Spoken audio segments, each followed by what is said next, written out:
एक तरफ कोर्ट में एक बार फिर जबरदस्त टकराव देखने को मिलेगा, जहां धमकियां, साजिशें और सत्ता का घमंड खुलकर सामने आएगा।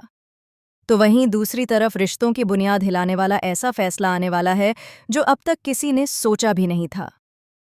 जी हां, आने वाले एपिसोड में गूंजेगा एक नाम, अंजलि बनाम युवराज ठाकुर। यह सिर्फ एक केस नहीं बल्कि इंसाफ और जुल्म के बीच की सबसे बड़ी जंग बनने वाली है।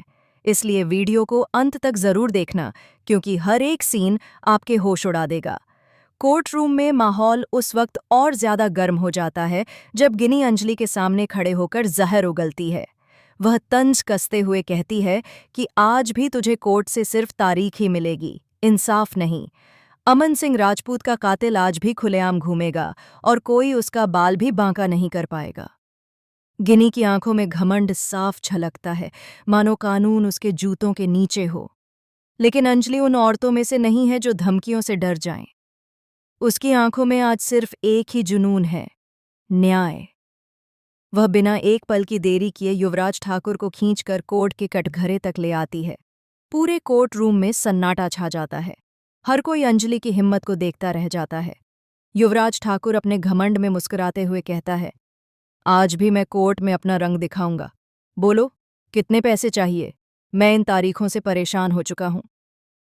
उसका यह बयान साफ बताता है कि उसे कानून और इंसाफ की कोई परवाह नहीं है।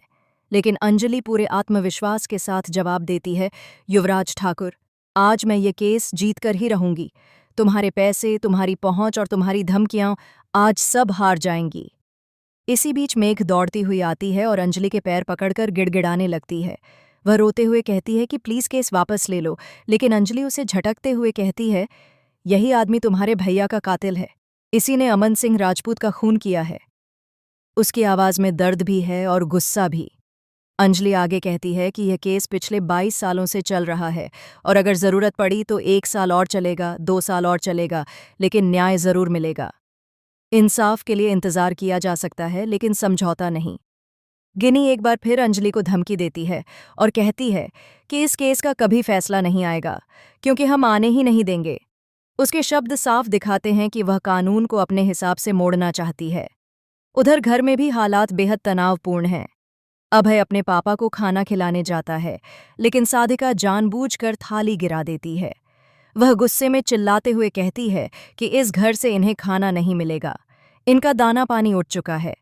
उसके इस बर्ताव से साफ हो जाता है कि घर अब इंसानियत से खाली हो चुका है।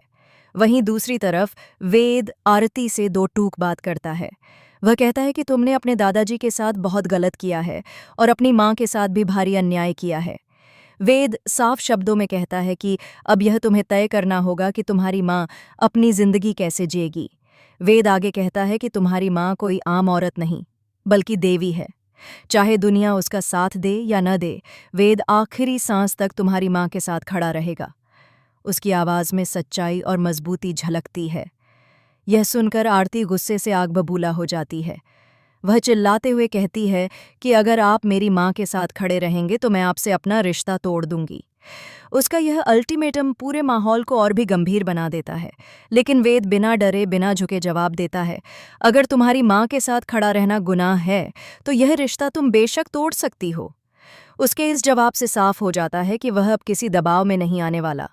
अब सबसे बड़ा सवाल यही है, क्या अंजलि अमन सिंह राजपूत को इंसाफ दिला पाएगी?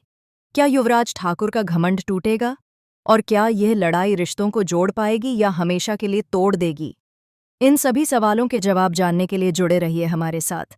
अगर आपको यह वीडियो पसंद आया हो तो लाइक ज़रूर करें, शेयर करें और चैनल को सब्सक्राइब करना बिल्कुल भी न भूलें।